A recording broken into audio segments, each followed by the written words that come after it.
So the villi, which are the cells that line the small intestine, do not get permanently damaged when you have celiac disease. So what happens is those cells in the intestinal wall will regenerate every 72 hours.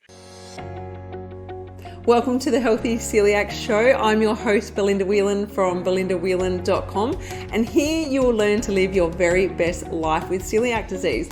So we are going to be talking all about health-related topics because you, my friend, are more than just a woman with celiac disease. Be sure to hit that subscribe button so that you don't miss an episode, and welcome to the show. Okay, so a question that I have seen come up time and time again is gluten ingestion damage permanent? So is having gluten when you've got celiac disease causing permanent damage? Now, there's kind of a yes and no to this answer, but basically what happens is when you have gluten and you have celiac disease, obviously you are causing damage to your body. We know this by the side effects and the way that we feel. We know that we're causing damage to our body. But the thing is, when we cut out gluten, our body does start to heal. Our body definitely likes to do the best that it can for us. And the way that we do that when we have celiac disease is to cut gluten out completely. So the villi, which are the cells that line the small intestine, do not get permanently damaged when you have celiac disease. So what happens is those cells in the intestinal wall will regenerate every 72 hours, but that's as long as you are not having any gluten exposure whatsoever. Now, the amount of time that it can take for the villi to heal definitely depends on the person and how long you have had celiac disease. It can also depend on how much damage has happened to your villi. So let's just say you've been living with celiac disease for, say, 10 years, but you haven't had a diagnosis and you've been eating gluten. You would have more damage done to your villi than, say, someone like myself who had my celiac disease triggered after I had my daughter, and then it was just over a year before I got a diagnosis. So I wasn't living with celiac disease and eating gluten for as long as some people. So my damage probably wasn't as bad as what some people's would be, because they say that the average time that it takes for someone to get a diagnosis with celiac disease is actually 11 years. So for those people that have taken longer to get a diagnosis, then yes, their villi probably is more damaged and will take longer to heal. But the good news is, yes, it will heal, right? So, you know, there's different factors as well that play into this.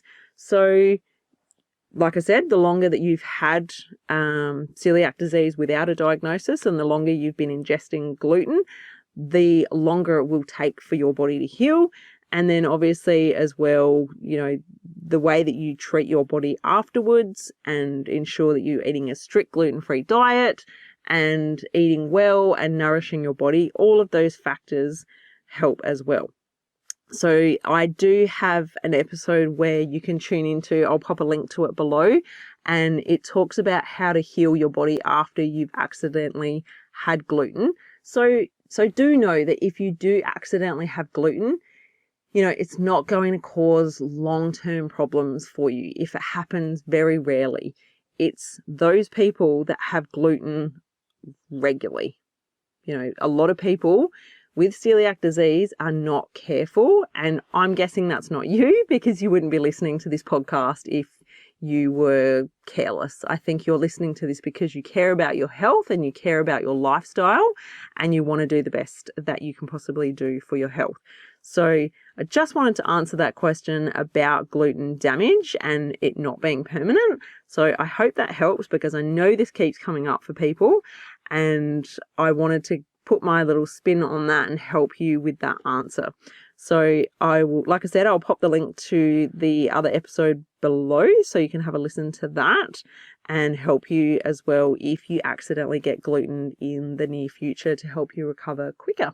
So super quick one for you guys today. So thank you for listening, and I look forward to sharing more with you next week.